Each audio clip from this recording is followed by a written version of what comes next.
शिकायत नेगेटिव शब्द है या पॉजिटिव, इस पर बहस करने से पहले सम्मानित शिकायतकर्ता के नाम पता की जानकारी करना सिस्टम का भी हक बनता है और ये अधिकार उस व्यक्ति का भी बनता है जिसके खिलाफ किसी भी तरह की शिकायत सिस्टम में दौड़ाई जाती है। अगर शिकायतकर्ता अदृश्य होकर बार बार शिकायती बम फोड़ रहा हो तो उसके चाल चरित्र चेहरे का पता कैसे किया जाए। बरेली में बेनामी शिकायतों के बम खूब फूटते रहते हैं। कोई अदृश्य शक्ति शिकायतों की रेल चलाती है और निशाने पर रहने वाले व्यापारी और उद्यमियों की घर बैठे टेंशन बढ़ जाती है। झटपट जांच बैठती हैं, जांच करने वालों का काम बढ़ता है। कभी कभार शिकायतों के चक्कर में जांच अधिकारियों की मौज भी आ जाती है और व्यापारी उद्यमी बेवजह कष्ट उठाते हैं। बाकी सब कुछ होता है मगर अदृश्य शिकायतकर्ता का पता कभी किसी को नहीं चल पाता है। बरेली के प्रमुख शराब कारोबारी औद्योगिक एवं बिल्डर ग्रुप हाल के समय में ऐसी ही अदृश्य शक्ति का टारगेट बनते नजर आए हैं। शिकायतों की वजह से टारगेट ग्रुप जांच कार्रवाई के ऐसे झमेले में उलझे हैं कि आज तक नहीं निकल पाए हैं। यूपी की नामी मीट निर्यातक ग्रुप के मालिक हाजी शकील कुरैशी के खिलाफ ऐसे ही किसी ने बेनामी शिकायत पॉल्यूशन कंट्रोल बोर्ड से की थी।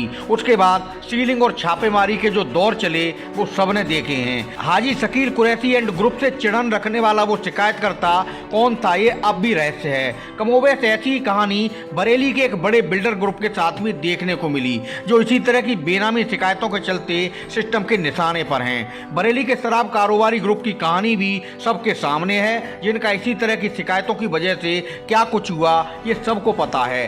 सवाल जांच और कार्रवाई का नहीं है, ये सिस्टम की एक प्रक्रिया है, मगर सवाल उन शिकायतों को लेकर है जो बेनामी होती हैं, कई बार फर्जी भी होती हैं, मगर उनकी वजह से जांच का जो खेल चलता है उसे सिस्टम भी परेशान रहता है और शिकायतों में निशाने पर रहने वाले लोग भी। सिस्टम में जांच शुरू से आखिर तक कैसे पायदान चढ़ती है इस सच्चाई को हर वो शख्स जानता है जो किसी भी तरह से सिस्टम का हिस्सा है या जिसका सिस्टम से किसी भी तरह वास्ता पड़ता है। यह स्थिति आम व्यापारी और उद्यमियों पर ही लागू नहीं होती बल्कि सरकारी अधिकारी और कर्मचारियों पर भी लागू होती है जो गुमनाम शिकायतकर्ताओं की वजह से जांच की आंच झेलते हैं। 2017 में यूपी के अंदर योगी आदित्यनाथ सरकार बनने के बाद शासन ने फर्जी शिकायतों पर कड़ा रुख अपनाते हुए खास गाइडलाइन बनाई थी। तत्कालीन मुख्य सचिव अनूप चंद पांडे की ओर से राज्य के सभी मंडलायुक्त, डीएम और विभागाध्यक्षों को विशेष पत्र भेजकर अवगत कराया गया था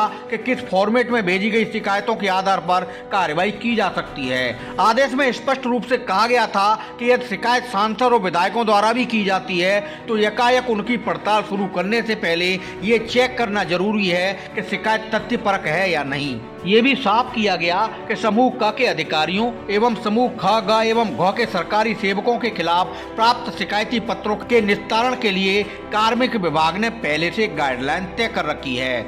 महत्वपूर्ण शासनादेशों में साफ किया गया था कि सरकारी सेवकों के विरुद्ध की गई शिकायतों की प्रक्रिया क्या होनी चाहिए। शासन ने इस बात पर चिंता भी जाहिर की थी कि शिकायती पत्रों का निस्तारण शासनादेशों में की गई प्रक्रिया के अनुसार नहीं किया जा रहा। उस वक्त अफसरों को निर्देश दिए गए थे कि विशिष्ट व्यक्तियों से प्राप्त शिकायती पत्रों के संबंध में कार्रवाई शुरू करने से पहले विशिष्ट व्यक्ति को पत्र भेजकर शिकायत की पुष्टि जरूर की जाए। इसके अलावा अन्य स्रोत या व्यक्तियों से प्राप्त शिकायतों के संबंध में शिकायतकर्ता से शपथ पत्र जरूर लिया जाए। साथ ही शिकायतों की पुष्टि के लिए साक्ष्य उपलब्ध कराने को कहा जाए। इसके बाद ही कोई कदम आगे बढ़ाया जाए। इन बातों से यह स्पष्ट तो हो ही गया कि फर्जी शिकायतों से कारोबारी और उद्यम ग्रुप ही नहीं, अधिकारी व कर्मचारी भी परेशान रहते हैं। मगर शासन ने अधिकारी और कर्मचारियों के हितों को देखकर गाइडलाइन जरूर बनाई, मगर व्यापारी और उद्यमी ग्रुपों की चिंता को अपने साथ शामिल नहीं किया।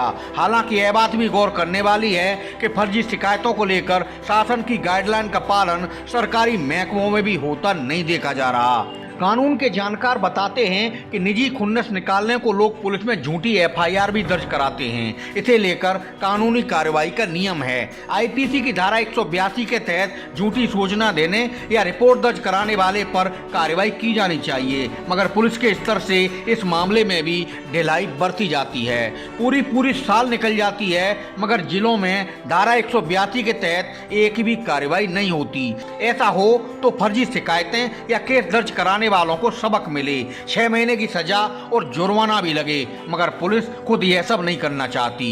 फर्जी शिकायतें या किसी को टारगेट की जाने वाली बेनामी शिकायतों पर अंकुश लगाने को शासन स्तर से कभी कड़े प्रावधान किए गए हों, इस बारे में खास जानकारी सामने नहीं आती है। कानून के जानकार एवं लंबे समय से सामाजिक एवं कानूनी चेतना के लिए काम कर रहे बरेली कॉलेज के प्रोफेसर डॉक्टर प्रदीप जागर कहते हैं कि फर्जी शिकायतों को लेकर सरकार के स्तर से कड़ाई से नियम बनाने की जरूरत है, मगर ऐसा होता नहीं देखा जा रहा। मशहूर RTI activist Khalid Jilani advocate भी इससे इत्तेफाक रखते हैं कि शिकायतों को लेकर नियम बनने चाहिए।